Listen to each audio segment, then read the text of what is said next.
दिख रहा है। दिखने लगा तब फिर आगे बढ़ा जाए, है ना? क्योंकि वो मेन चीज़ है समझने की, क्योंकि इसको लेकर दुनिया में भी बहुत कंफ्यूजन है। दुनिया में नहीं समझ पाते हैं, इसलिए अ, दो व्यक्ति कर देते हैं, और व्यक्ति के नाम पर बड़े बड़े ऑर्गेनाइजेशन चलते हैं। पर ऑर्गेनाइज नहीं हो पाते, क्योंकि जब तक हम बाहर दो व्यक्ति देखते हैं, तब तक हम खंडित व्यक्ति देख रहे हैं, खंडित व्यक्तित्व को देख रहे हैं। भारत का जो व्यक्तित्व है, एक योगी का व्यक्तित्व है। और एक योगी का व्यक्तित्व कैसा होता है? अखंड की खंडित? अखंड होता है, खंडित नहीं होता है ना। यदि हम अपने व्यक्तित्व को ही दो टुकड़ों में बटा हुआ देखेंगे, तो क्या समझ पाएंगे? नहीं समझ पाएंगे, नहीं देख पाएंगे। तो एक है खंडित व्यक्तित्व। जब खंडित व्यक्तित्व देखते हैं तो हमारे अंदर अनेकों सर काम करते हैं। रावण है क्या? रावण है खंडित व्यक्तित्व, अनेकों सर वाला। और राम क्या है? अखंड व्यक्तित्व, एक सर वाला, है ना। ये अंतर है दोनों में। तो हमें व्यक्तित्व की बात अच्छे से दिखनी चाहिए। एक होता समझ में आ जाना, और एक होता दिखने लग जाना। तो हमें तो यहाँ अपनी दर्शन शक्ति बढ़ानी है। तो दर्शन शक्ति बढ़ाना अर्थात हमें वो दिखने लग जाए। समझ में तो बहुत कुछ आ जाता है, लेकिन दिखता नहीं है, तो मज़ा नहीं आती है। कोई बताए, देखो भाई, बाहर फर्श में पानी पड़ा है, तेल पड़ा है, हम गए वहां पर, हमें तो नहीं दिख रहा था। उन्होंने बताया था पर हमें दिखा नहीं। एक बात, जब किसी ऐसे व्यक्ति ने तुम्हें बताया जिस पर तुम्हें पूरा विश्वास है, तो तुम कैसे जाओगे फिर? जब तुम वहां जाओगे तो तुम्हें अंदर से पूरा विश्वास बैठा रहता है कि नहीं, यहाँ तेल या पानी कुछ पड़ा हुआ है। फिर तुम्हारी जो दर्शन शक्ति है वो कौन सी काम कर रही थी? तुम्हारी अपना बुद्धिमत्ता अपनी काम करती, क्योंकि किसी बड़े ने व्यक्ति ने बताया, किसी समझदार व्यक्ति ने बताया, तो जरूर यहाँ पर कुछ पड़ा है, जो कि जिससे जिसके कारण मैं फिसल सकता हूँ। कोई ऐसे ही चलते फिरते गएगा वहां, अरे पता नहीं किसने बता दिया, तो बात नहीं मानेंगे। तो आंतरिक रूप से जो दर्शन, जो शक्ति डेवलप होती है, जो तीसरी आंख बोलते हैं, उसको हम दर्शन शक्ति बोलते हैं। वो आंतरिक रूप से हमको दिखाई देता है, क्योंकि आंतरिक रूप से यदि हम तैयार ही नहीं किसी को रिसीव करने के लिए, तो हमें वो बात चैतन्य रूप में दिखाई भी नहीं देगी। ठीक है, ये बात है समझने की। तो हमें दर्शन शक्ति को डेवलप करना है अपनी। क्या डेवलप करना और डेवलपर, इसमें दो बातें अलग अलग होती है। तो जो डेवलप की हुई बात, डेवलप करना, उसको कैसे समझेंगे? डेवलप करना वास्तव में प्रकृति के तल पर होता है, पुरुष के तल पर नहीं होता है ना। डेवलप करना कोई चीज, और डेवलप होना वो पुरुष के तल पर होता है। पुरुष के तल पर डेवलप होते हैं, अर्थात ऊंचा उठते हैं, और प्रकृति के तल पर प्रकृति को डेवलप करते हैं। वहाँ करना है, वहाँ होना है। यहाँ होने के लिए पुरुष तैयार है, पुरुष पुरुषार्थ कर रहा है, तो सत्य उसको ऊंचा उठने के लिए मदद करता है। और प्रकृति के तल पर क्या होता है? वहां पर वो खुद पुरुष है, वो खुद उसने अपनी बुद्धिमत्ता से अपनी मुक्ति, जीवन मुक्ति हासिल करी है। तो वो अपनी क्षमता से प्रकृति को डेवलप करता है। तो वहां प्रकृति चौड़ी होती है, यहाँ पुरुष ऊंचा उठता है। वहां के लिए हम डेवलपर कह सकते हैं, और यहाँ पर हम खुद डेवलप होते हैं। पुरुषार्थ के तल पर हम डेवलप होते हैं, अर्थात ऊंचा उठते हैं। उसको कह सकते हैं बीज का परिष्करण होता है। तीसरा, हाँ, बीज का।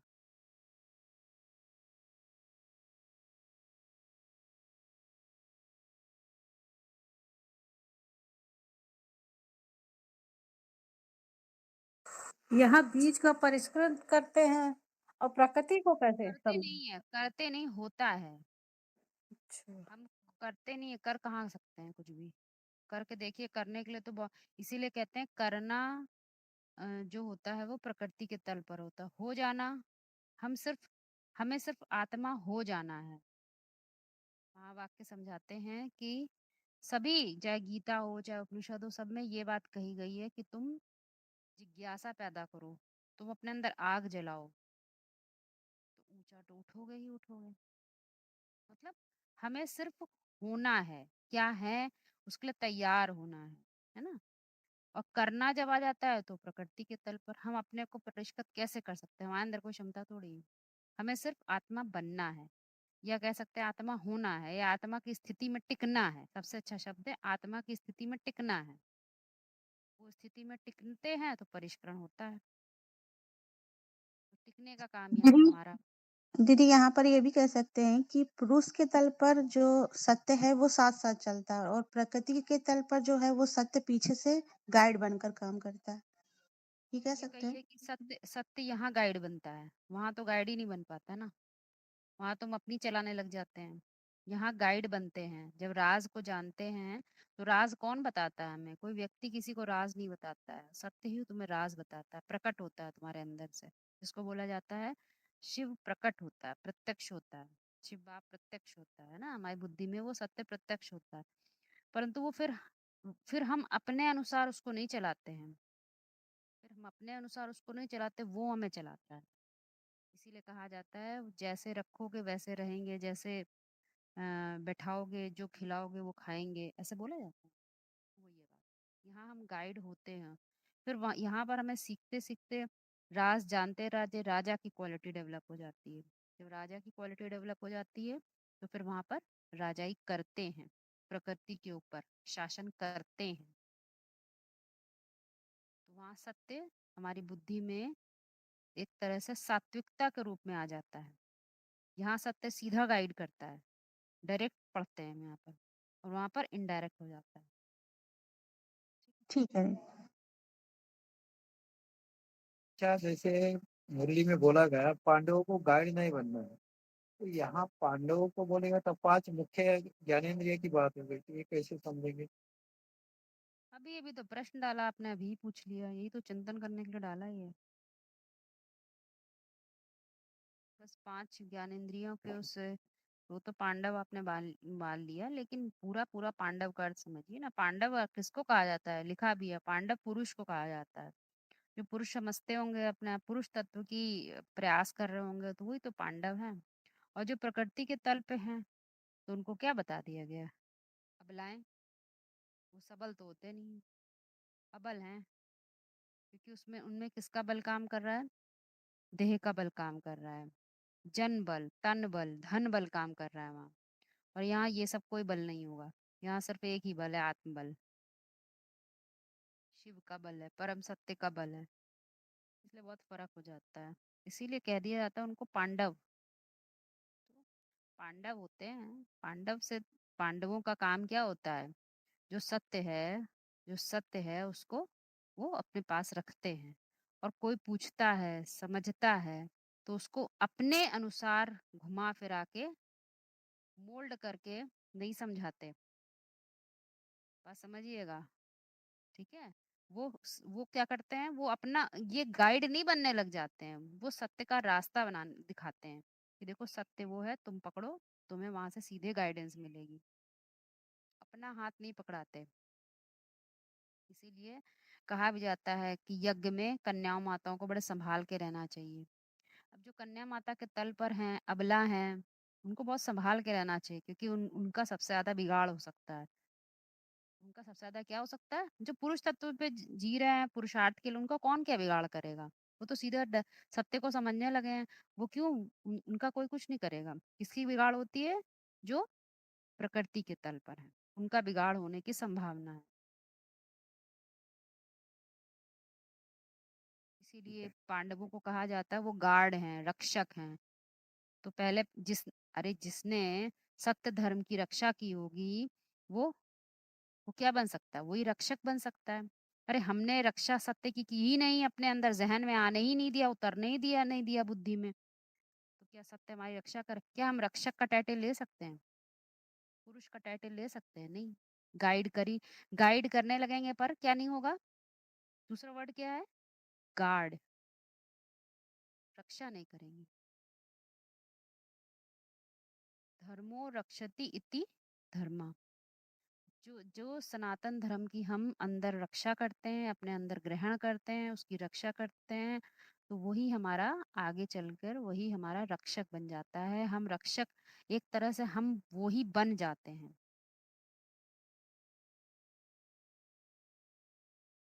बात समझ में आ रही है ना? उदाहरण देते हैं जैसे जैसे मान लीजिए आपने आपने मान लीजिए अर्थशास्त्र जो विषय है वो आपने पढ़ा। तो आप जब अर्थशास्त्र पढ़ रहे थे तो अब आप भौतिक विज्ञान, हिंदी, रासायनिक विज्ञान को नहीं ग्रहण कर रहे थे। कौन सा विषय को ग्रहण कर रहे थे? सिर्फ और सिर्फ अर्थशास्त्र को। तो जब आप उसके सार को ग्रहण करते हैं तो उसकी रक्षा करते हैं कि नहीं करते हैं? कि आज याद रखते हैं, कल भूल जाते हैं। रक्षा करना अर्थात उसको स्मृति से भूलना नहीं, उसकी याद लगातार रहना। और क्या भूल जाते हैं क्या उसको? अगर वो भूल जाएंगे तो अर्थशास्त्र में भौतिक विज्ञान, रासायनिक शास्त्र सब मिलके चौपट हो जाएगा, है ना? तो वो उसका जो ज्ञान है, उसका जो सार है अर्थशास्त्र का, वो आप अपनी बुद्धि में रखते हैं, है ना? तो वो उसकी आपने रक्षा करी तो आपको क्या बना देता है? अर्थशास्त्री बना देता है, इकोनॉमिक्स का प्रोफेसर बना देता है, अर्थशास्त्र का कोई बड़ा वो बना देगा, रिसर्चर बना देगा। समझ रहे ना बात को? सत्य, लेकिन वो जो विषय का ज्ञान है वो ज्ञान सीमित है, वो परम सत्य नहीं है। ठीक है, वो सार है परंतु एक लिमिटेड विषय का सार है। वो हमने बुद्धि में ग्रहण किया तो वो हम बन गए, परंतु जब हम परम सत्य को धारण करते हैं तो हम क्या बन जाते हैं? तब हम कहते हैं उसको पांडव, जो अपनी मर्जी पर नहीं चलते, उसके बताए हुए रास्ते पे चलते हैं।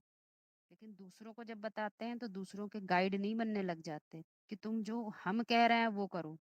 वो ये बताते हैं देखो भाई सत्य का रास्ता ये है। और पांडव का सबसे अच्छा उदाहरण है ऋषि मुनि। हमारे हमारे ऋषि मुनि ज्यादा से ज्यादा कोशिश करते थे सत्य को प्रत्यक्ष करने की, अपने को प्रत्यक्ष करने की नहीं। अंतर क्लियर हो रहा है?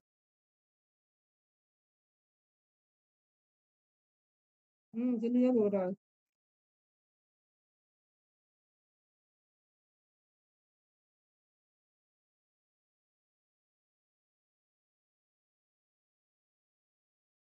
और बताइए, स्पष्ट हुआ? प्रकृति और पुरुष एक ही व्यक्तित्व है, ये बात क्लियर हो गई है?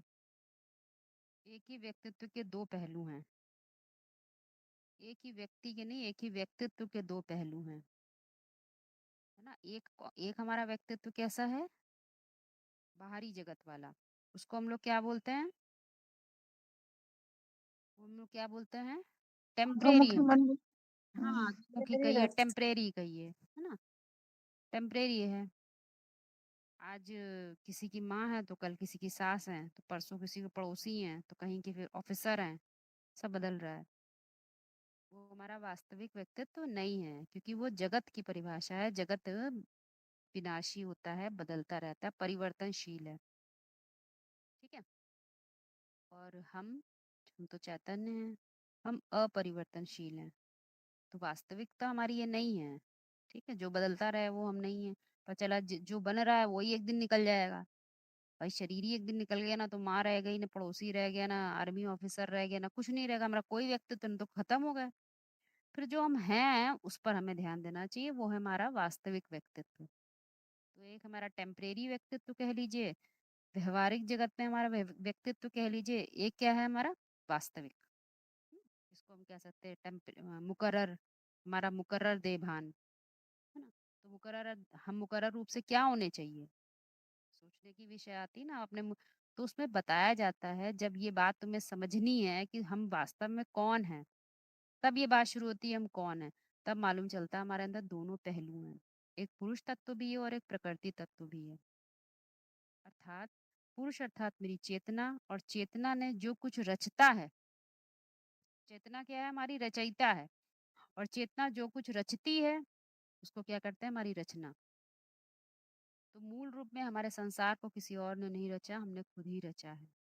उदाहरण देते हैं, आप लोग को बहुत अच्छे समझ में आएगी बात। किसी माँ के गर्भ में जो शरीर तैयार होता है वो अचानक से नहीं तैयार हो जाता, उसका चुनाव कोई और कर रहा होता है। अर्थात कोई कर रहा है इसका मतलब वो जरूर चैतन्य है, परंतु चैतन्य भी यहाँ है नहीं। चैतन्य कहीं और है, लेकिन उसका चुनाव, उसका हर निर्णय उसके शरीर को बना रहा है, निर्मित कर रहा है, और कहीं और कर रहा है, गर्भ में करता है कहीं और, क्योंकि अब वो उसके पुराने प्रकृति से खत्म मामला, उसने अपना नया जो है, उसके अंदर जो संकल्प पैदा होते हैं, जो सोच होती है, वो उसके नए उसको बना रही है। तो उसका अपना चुनाव है, उसकी कृति, अर्थात गर्भ में बनने वाले शरीर को, उसकी मानसिक अवस्था को, उसके हर चीज को किसी और ने निर्माण नहीं किया है, उसका चुनाव उसने खुद किया है। तो वो उसकी कृति है कि नहीं है? है। हाँ, वो बात है, चुनाव हमारा है। हाँ, वो बात अलग है कि बाहर के कुछ थोड़े बहुत बाहरी जो अंग होते हैं, वो हमारे उस उस पैटर्न पे बन जाते हैं जो हमारे माँ बाप होते हैं। मान लीजिए, लोग अक्सर ये कहते हैं, हम बहुत काले हो गए, हम बहुत गोरे हो गए, हम बहुत ये, हमें हमें गोरा क्यों नहीं बनाया भगवान ने? भैया, ना काले ना गोरे, ठीक है ना, सुंदर ना बदसूरत, बात तो अंदर के गुणों की होती है। सुंदर की बात नहीं, सुंदरता की बात है। कोई व्यक्ति काला भी है तो परंतु उसकी सुंदरता ही पसंद की जाती है। बाहरी सौंदर्य बहुत लंबे समय चलता भी नहीं है ना। तो ये बात आपको समझा रहे हैं कि हर चेतना अपने आप ही अपनी कृति की रचना करती है। तो जैसे गर्भ के अंदर हम अपनी पूरी कृति रच रहे हैं, वैसे ही हर पल हम अपने जो भी हम सोचते हैं, जो संकल्प पैदा होते हैं, संकल्पों का खून पैदा होता है, वो संकल्पों से भी हमारा बार बार क्या बनता रहता है, हमारा वायुमंडल बन रहा है।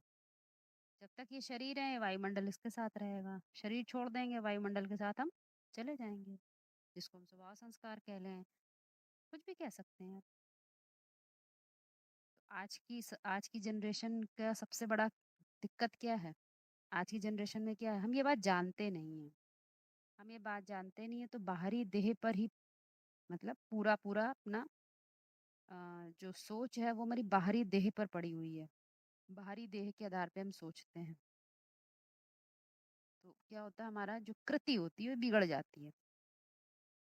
क्या रचना चाहिए और क्या नहीं, जो नहीं रचना चाहिए सो रच लेते हैं, और जो रचना चाहिए सो नहीं रच पाते। कई बार उदाहरण दिया आप लोगों को, जैसे मान लीजिए हमारे बगल में बहुत अमीर आदमी रहता है, उसको देखते हैं हम दिन रात बिल्कुल अय्याशी में रह रहा है, और हम मरकट के काम काम कर करके तो रोटी जुगाड़ रहे हैं, अपने बीवी बाल बच्चों को पाल रहे हैं।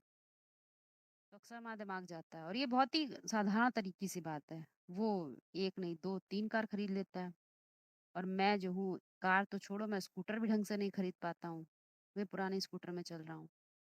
तो अक्सर मन में आता है, हे भगवान, अक्सर ये प्रार्थना भगवान से ही की जाती है, मतलब आंतरिक रूप में अपने ये बात अंदर से आती है। जब जो प्रार्थना भगवान से की जाए, समझ लिए वो आप अपने आंतरिक रूप से में कर रहे हैं, है ना, आंतरिक रूप से उसका चिंतन कर रहे हैं, क्योंकि बाहरी प्रार्थनाएं तो सुनाई दे सकती है लोगों को, आंतरिक प्रार्थना, अरे क्या भगवान हमारी जिंदगी ऐसी बना दी है, उसको देखो कितने अय्याशी में जी रहा है, पूरी जिंदगी वो यही सोचता रहा, तो उसने कृति कैसे रची ली, चेतना ने कृति कैसी रच दी अय्याशी वाली, जबकि वो है ऐसा नहीं, नहीं, है वो श्रेष्ठ आत्मा।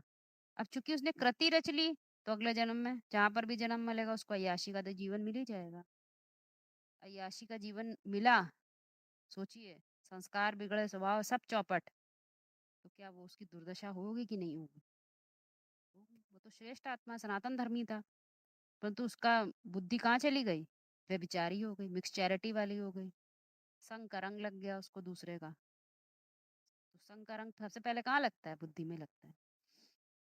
जब उसमें संग का रंग लगने लगा, तो बस इतनी श्रेष्ठ आत्मा जाके कबाड़ में गिर जाएगी, और जब गिरेगी तो आधा जीवन तो अय्याशी में बीतेगा, फिर आधा जीवन, दुख में बीतेगा। हाँ, वो दुख मेहनत में करना बीतेगा, पड़ेगा।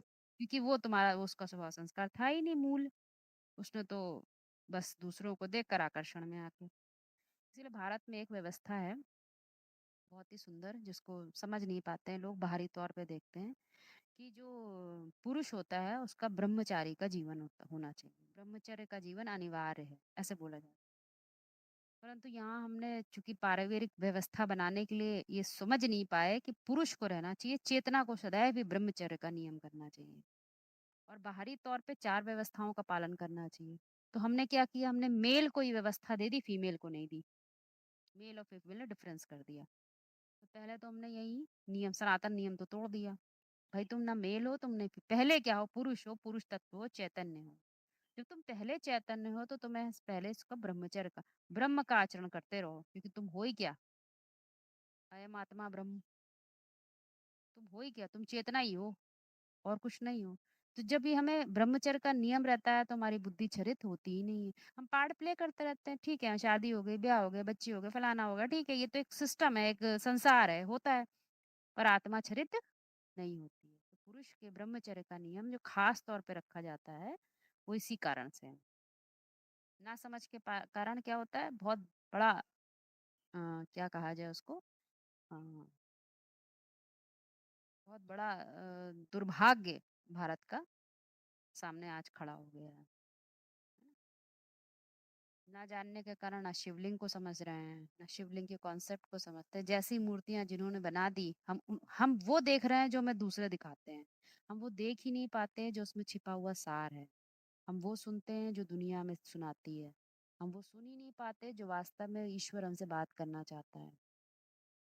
हम सूक्ष्मता में वहां तक पहुंच ही नहीं पाते हैं, क्योंकि हमारी बुद्धि क्या हो गई है। अब गर्भगृह है, आपको साउथ में जाइएगा तो आप लोग को देखने को वहाँ गर्भगृह का बड़ा, सभी मंदिरों में गर्भगृह रहते हैं, और वहाँ सब गर्भगृह में मोस्टली शिवलिंग की ही मंदिर होती है, और शिवलिंग का ब्लैक कलर का, है ना, ब्लैक कलर का, काले रंग का शिवलिंग बनता है गर्भगृह में। तो वो समझ नहीं पाते हैं, वो बिल्कुल डार्क रहता है अंदर से। सब कुछ सजावट और सब की जाती है, तो बिल्कुल डार्क रहता है। तो आम आदमी वहां तक पहुंच भी नहीं पाता, केवल अंदर जो होते हैं पंडित आचार्य, वही केवल अंदर पहुंचते हैं। तो वही बात है समझने की, सिंबॉलिकली समझाया गया है कि गर्भगृह तक पहुंचना सबके बस की बात नहीं है। तुम बस बाहर लाइन लगाए रहो, अंदर जाना है तो ये अपनी चमड़ी को पूरा उतार के अंदर जा सकोगे, तभी तुम ऋषि हो, तभी तुम मुनि हो। नहीं तो वहां तक पहुंच कैसे पहुंच पाओगे। शिवलिंग, शिवलिंग बनाया तो समझ नहीं पाए शिवलिंग का क्या अर्थ है। तो सूक्ष्मता में जाना प्रकृति का काम नहीं है, पुरुष तल का काम है। मुख्य तौर पे हमें ये बात समझनी है, तभी हम दो व्यक्तित्व को अपने अंदर देख पाएंगे। अच्छा, जैसे इन आंखों से जो भी देखता है, ज्ञान के तीसरे नेत्र के अलावा जो भी देखते हैं ना, उसका अगर चिंतन कर दिया, मानसिक लेवल में आ गया, तो वो बात शूटिंग हो गई ना। तो वो प्रैक्टिकल प्लॉट ड्रामा में भी वो बात सामने आ जाएगी। हाँ, तो आएगी, आप खुद भी सोचिए, जैसे मान लीजिए आप कोई कंप्यूटर पे फीडिंग कर रहे हैं, मतलब उसमें कोई डेटा भर रहे हो, कोई गलत चीजें भर दोगे तो वो तो कंप्यूटर में सब जब भर रहा है, वो भर जाएगा। ऐसी हमारी हमारी सूक्ष्म, हमारी बुद्धिमत्ता कैसे है, ऐसी तो है। धीमे धीमे जो फीड कर रहे हैं, जो दिमाग में भर रहे हैं, वो भरता जाता है हमारे, फिर वही धीमे धीमे संस्कार पड़ जाता है। अब संस्कार पड़ गया तो उसको करे बिना रहेंगे क्या, वो तो करना पड़ेगा, क्योंकि कामना हमसे करा लेगी। द्वैत वैद में सबसे मेन चीज क्या होती, कामना। कामना का जगत शुरू होता है तो इतने बंध जाते हैं, जिसको हम माया का जगत कह लीजिए, कि हमें वो काम करना पड़ता है, ऐसे मजबूर हो जाते हैं। क्वेश्चन अच्छा है, अपने ऐसी बात समझ के यदि हम चलेंगे ना तो हमें बहुत चीज समझ में आएगी। हम ऐसा कोई काम नहीं करेंगे, ऐसी कोई सोच डेवलप नहीं करेंगे अंदर से ताकि हमें दिक्कत हो जाए। यहाँ हम सोचते हैं हम दूसरों के लिए कर रहे हैं, वो सब अंदर में हमारे लिए ही फीड होता जाता है अंदर। और दीदी यहाँ का सोचना ही वहाँ की हमारी मजबूरी बन जाती है। मजबूरी बन जाएगी, द्वैतवाद में मजबूरी बन जाएगी। जब तक अद्वैतवाद है तब तक तो चलिए मजे रहेंगे, लेकिन द्वैतवाद तो आएगा ही। द्वैतवाद आने के बाद बड़ी मजबूरी मजबूरी शुरू हो जाती है, वो हम सब देख रहे हैं, इसी कारण हम सब बीमार हैं, है ना, क्योंकि मानसिक रोग हैं बीमार कर रहे हैं हमें, और खान पीन है सब बीमार। सबसे पहले तो सब कुछ मानसिक है, क्योंकि हम मानसिक निर्णय सही से नहीं लेते, इस कारण हम सारा चौपट है। सूक्ष्म में देखें तो आप लोग बाहर भी ये चीज देखेंगे, सिर्फ एक गलत निर्णय के कारण बड़े बड़ी गलतियां होती हैं, और उसका खामियाजा आम इंसान को भुगतना पड़ता है। आम इंसान क्या है, जो अपने से नहीं बदल सकती है, वो तो पत्ते हैं। अब तुमने बीज ही वैसा डाला, खाद ही वैसी डाली, तो वो पैदा हो गए, उसमें उनकी क्या गलती है, वो अच्छे या बुरे कहाँ होते हैं। तुम्हारे अंदर जैसी क्षमता है वैसी वो पैदा हो गया।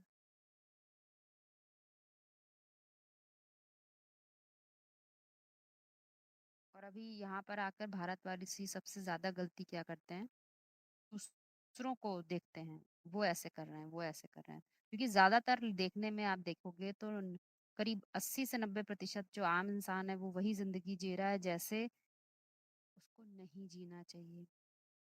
जो सृष्टि का नियम कायदा नहीं है, कानून नहीं है, वो सब तोड़ते हुए नज़र आते हैं। तो हम जब आम इंसान को देखते हैं तो हम उन्हीं कायदे कानून पे चलने लग जाते हैं। जबकि जो कानून बनाने वाले हैं, जो लॉ मेकर हैं, वही क्या बन जाते हैं सबसे पहले? Law breaker. उन्होंने ही नियम ताक पे रख दिया तो नियम काम कैसे करेगा? काम ही नहीं करेगा। सत्य के नियम होते हैं ना, सृष्टि के नियम है ना हर चीज के। तुम्हें वो पता ही नहीं है तुम कौन हो, तुम्हें अपना ही नहीं पता, तुम वो नियम कानून लगाते हैं जो प्रकृति के तल पर लगते हैं। पुरुष के तल के कानून ही भूल गए क्योंकि हम खुद को भूल गए।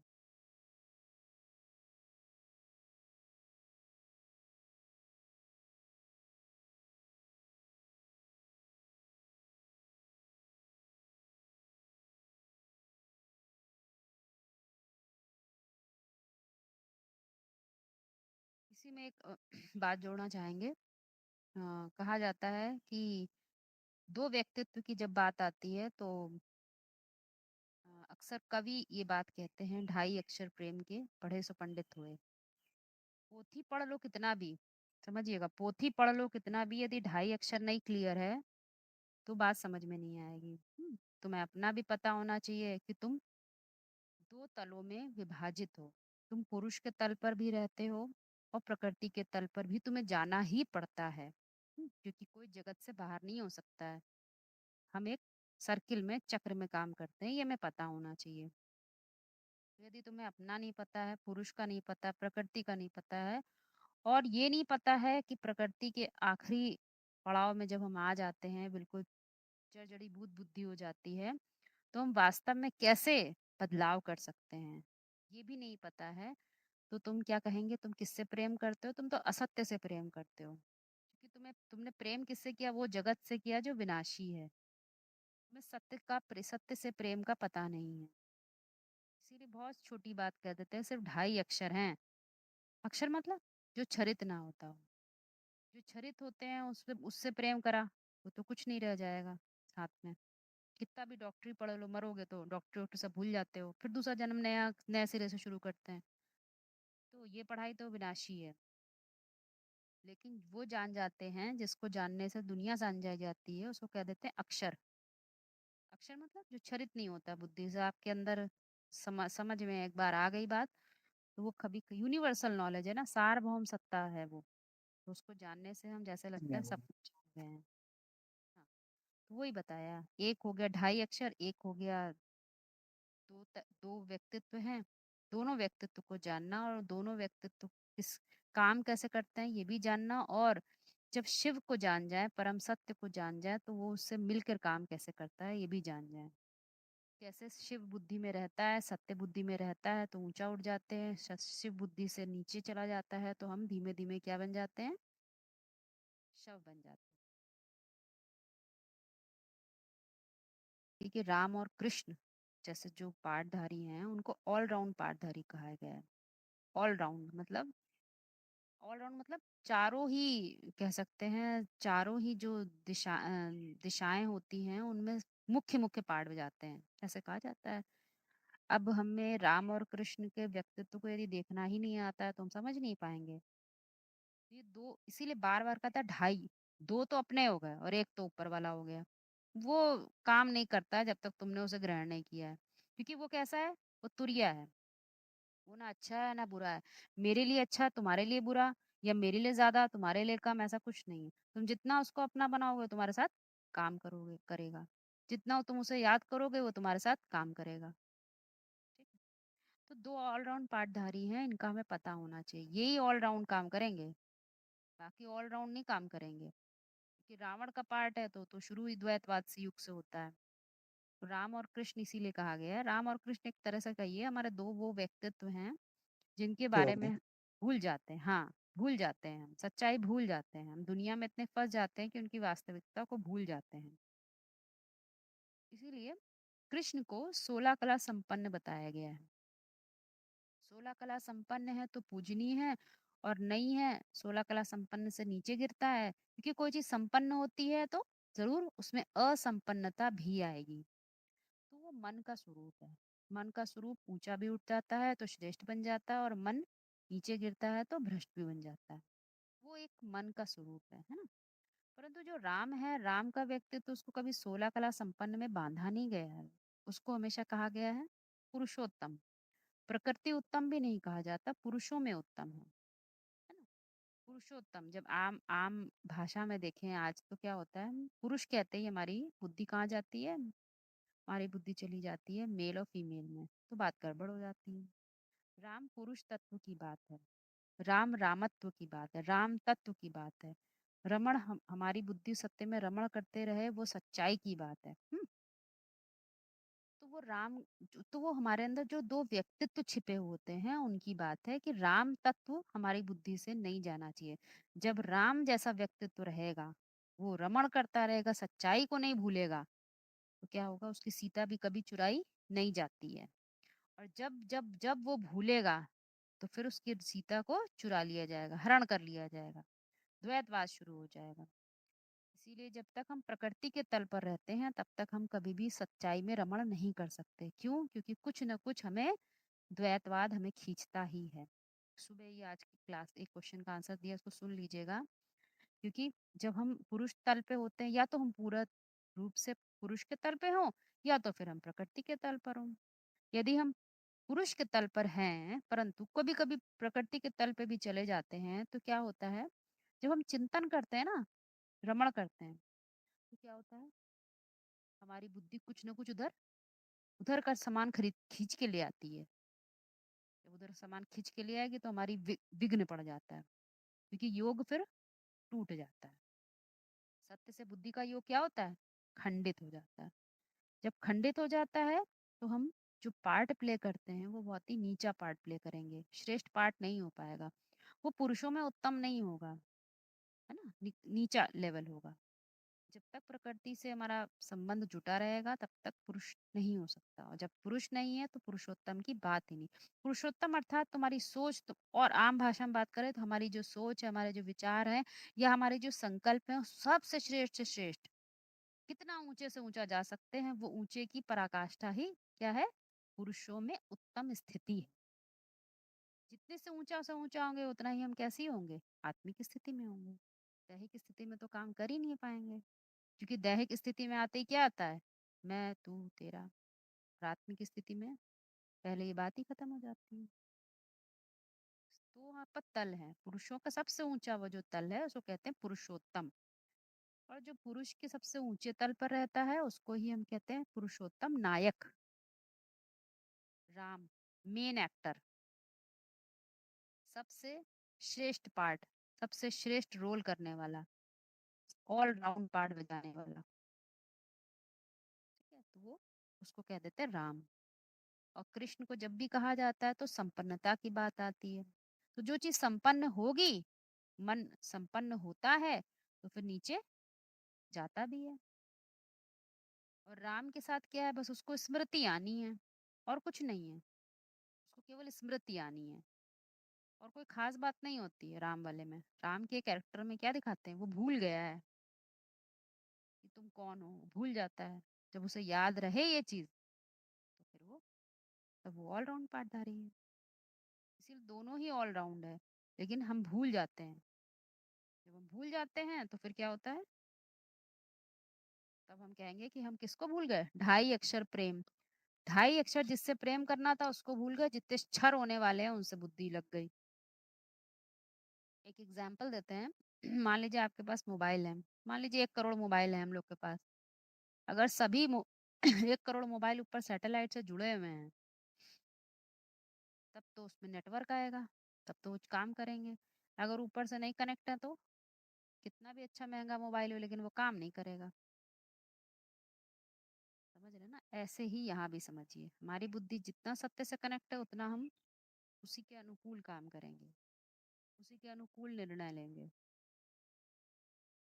जब हम डिस्कनेक्ट हो जाता है तो इसीलिए कहते हैं होइए वही जो राम रचि राखा। अपनी रची अपनी से करेंगे तो नहीं, क्योंकि जब हम उसके अनुकूल चलेंगे तो ठीक चलेंगे, उसको अनुकूल नहीं चलेंगे तो भी क्या है, तो दुख ही झेलेंगे। तो काम तो वही कर रहा है पीछे से, पीछे से हमारा तो कौन सा तत्व काम कर रहा है? राम तत्व, रामत्व कहिए, राम तत्व कहिए, अर्थात हमारी बुद्धि में रमण क्या करता है? सत्य रमण कर रहा है, तो सत्य तुम्हारे साथ काम करेगा। सत्य हम भूल गए तो हमारे साथ कौन काम करेगा? सत्य को याद ना रखने का अपराध, आपका पाप, वो पीछे से काम करेगा। तो वो सब में क्या देगा परिणाम स्वरूप? क्या देगा? क्या देगा भाई?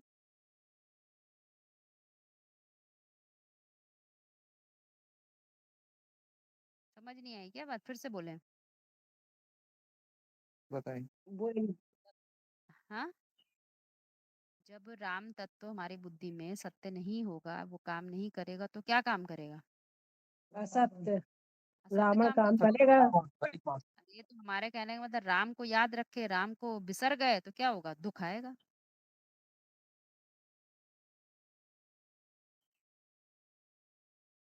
हारिए ना हिम्मत। ये सारी ये लड़ा। इसीलिए कवियों ने जो भी लिखा है, राइटर्स ने जो कुछ भी लिखा है, वो ऐसे युक्ति संगत लिखा है, ताकि उसमें हमें छिपा हुआ रहस्य भी समझ में आए।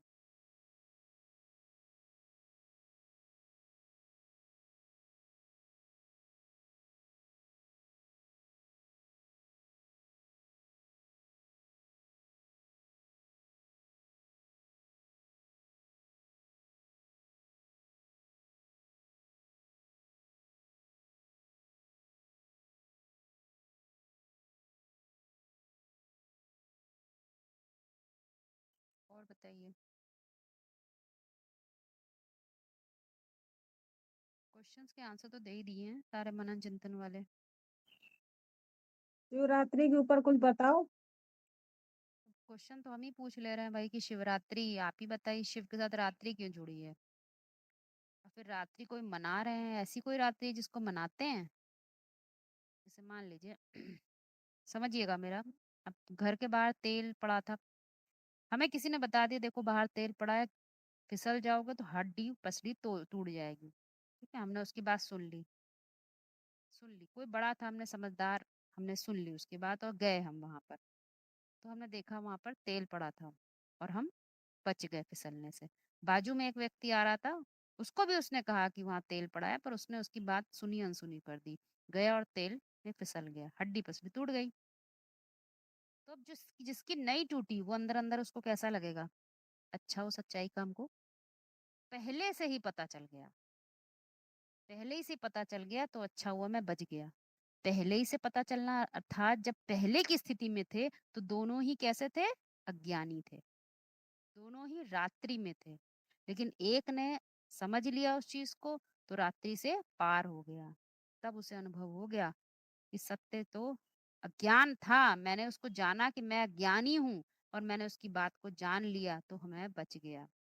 परंतु दूसरा भी अज्ञानी था, लेकिन उसने ये नहीं समझा कि मैं अज्ञानी हूँ, वो बड़ा मुझे कोई बता रहा है तो मुझे सुनना चाहिए, उसने नहीं सुना। तो उसने क्या करा, उसने अंधकार, अपने अंदर के अंधकार को नहीं पहचाना और जाके फिसल गया।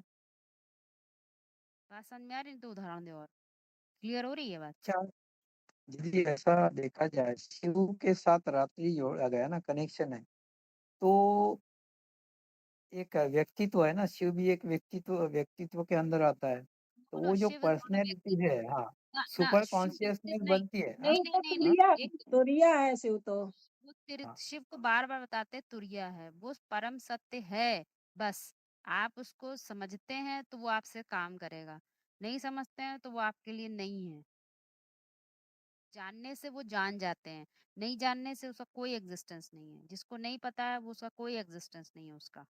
जैसे शिव का टाइटल कोई धारण करता है, प्रैक्टिकल हीरो नंबर 1, शिव का कोई तो टाइटल उसके धारण लिए नहीं कर तो दीदी, सकता, जैसे शिव का टाइटल कोई नहीं धारण कर सकता। जैसे हमने आत्मा को खुद को समझ लिया, आत्मा समझ लिया, तो वो काम कर रही है, और नहीं समझा तो फिर वो काम नहीं कर रहा। ऐसे हाँ, ही ना? परंतु फिर भी जब हमें मालूम चल जाए, हमारे अज्ञान, पूरे ही अज्ञान को पहचान ले, पूरा ही अज्ञान हमारा पहचान में आ जाए, तब जो से शिव प्रत्यक्ष होता है बुद्धि में, तो वो तब शिवरात्रि कही जाती है। ठीक है, और एक बात और है कि परम सत्य पूरा ही बुद्धि में काम कर नहीं पाता, कर नहीं सकता। क्यों? क्योंकि हम कहीं ना कहीं बंधे हुए हैं। इसीलिए शिव का टाइटल लोग ले लेते हैं, परंतु वो ठीक बात नहीं है, क्योंकि शिव कोई नहीं हो सकता है। टाइटल ले लेना, मान मर्तबा लेना, ये दुनिया के कारोबार है। ऋषि मुनि भी शिव को पहचानते हैं, परंतु अपने पर कोई टाइटल कभी कभी देखते नहीं है। ही लेते हैं। जैसे जैसे कहते हैं ना कि बच्चा बच्चा ही रहेगा, बाप बाप ही रहेगा। बाप बच्चा समान बच्चा बाप समान तो बन सकता है, पर बाप नहीं बन सकता। बिल्कुल। किशोर भाई, हाँ जी, एक मुरली में बोला है शिवरात्रि हो गया, माना ये कॉमन बात हो गई, और महाशिवरात्रि उसको बहुत बड़ी बात हो गई। तो इसमें दोनों में अंतर के हिसाब से समझाइए जरा। बिल्कुल अंतर है भाई। अज्ञानता को अपनी जान लेना, शिव प्रत्यक्ष हो जाना, तब भी चलता है। लेकिन कोई परिवर्तन ना हो तो कोई मनाने की बात है क्या? बताइए बताइए भाई। कोई मनाने की, कोई सेलिब्रेशन ही नहीं है। आपने कोई प्राप्ति ही नहीं की, आपने कोई प्राप्ति ही नहीं कही। आप आप कह रहे हैं हम बहुत ज्ञानी हैं, परंतु आपको अपनी कोई प्राप्ति नहीं हुई। और सबसे बड़ी प्राप्ति क्या है? आनंद, सत्य चित्त आनंद स्वरूप। प्राप्ति ही नहीं की तो क्या कहेंगे? महाशिवरात्रि ही नहीं हुई। एक उदाहरण इसका छोटा सा दे देते हैं आपको। आजकल के बहुत सारे ऑर्गेनाइजेशन, उसमें पता है क्या चलता है? वो अपने को मेल बने बैठे हैं, कोई फीमेल बने बैठे हैं। मेल कहते हैं हम तो शिव हैं, हमें शक्ति चाहिए, तुम आ जाओ मेरे पास तो तुम्हें शक्ति बढ़ जाएगी। बहुत कॉमन हो रहा है ये। तो क्या उन्होंने उन्होंने सत्य को नहीं पहचाना। वो कौन सी शिवरात्रि की बात करते हैं? वो तो शिवरात्रि, तुम में कौन सा परिवर्तन हो गया? तुमने तो कुछ बढ़ा लिया अपने में, अपने साथ किसी व्यक्ति को जोड़ लिया, किसी मेल ने फीमेल को अपने साथ जोड़ लिया। स्वयं में कहाँ परिवर्तन हुआ? जब हम कुछ जोड़ते हैं तो बताइए, ये पुरुष तल की बात है कि प्रकृति तल की बात है? कुछ हुँ? जब हम अपने में कुछ जोड़ लेते हैं, बढ़ा लेते हैं, प्रकृति प्रकृति की बात प्रकृति प्रकृति है। तल, हाँ, प्रकृति तल की बात है। क्योंकि ये तो पुरुष को तो सदैव ही अकेला रहना है। बीज क्या 2-4 बीज का चिपका रहता है क्या? वो तो अकेला होता है।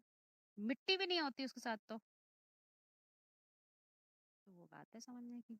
और पुरुष तल पर अकेले हैं। तो जब अकेले ही परिवर्तन सारा होता है। कभी किसी को सुना कि किसी ने कोई बड़ा परिवर्तन, ऋषि मुनि कहाँ उनको परंपरा में कहाँ दिखाते हैं, कहाँ उनका परिवर्तन होता है? बस्ती में, गाँव में, कि किसी गुफा के अंदर? गुफा के अंदर। गुहिका में जाकर। हाँ, गुहिता में जाकर ही गुहिता में कौन रहता है तुम्हारे साथ? कोई नहीं रहेगा। कोई गुहिता की स्थिति में वहाँ कोई नहीं होता। वहाँ एक ऊपर वाला और एक नीचे वाला बस। पुरुष तत्व देखिए, पर। पुरुष अकेले रहना चाहता है, ऊपर उठना भी चाहता है, लेकिन वो प्रकृति के तल में कैसे गिरता है वो? वो इसलिए गिरता है क्योंकि ये ड्रामा ही ऐसा बना है। ड्रामा कहता है एक मुक्ति और दूसरी जीवन मुक्ति। ये सृष्टि का खेल है। हम इससे मुक्त होते हैं क्योंकि हम दुख में जब बहुत आ जाते हैं तो हमें इससे मुक्त होना ही पड़ता है। बस मुक्त होने पर ही हमें ज्ञान की सबसे ज़्यादा आवश्यकता होती है। तब हम परिवर्तन करते हैं। जब हम परिवर्तन करते हैं तो मुक्त हो जाते हैं।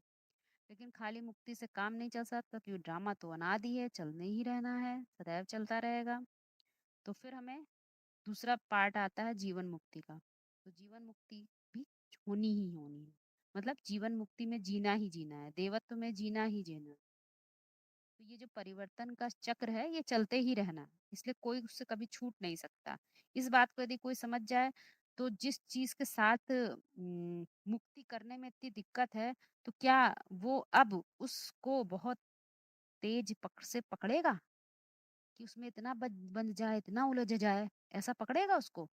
प्रकृति को प्रकृति की तरह जान जाए तो क्या पुरुष प्रकृति को इतना जैसा पकड़ेगा कि बंधन में बंध जाए?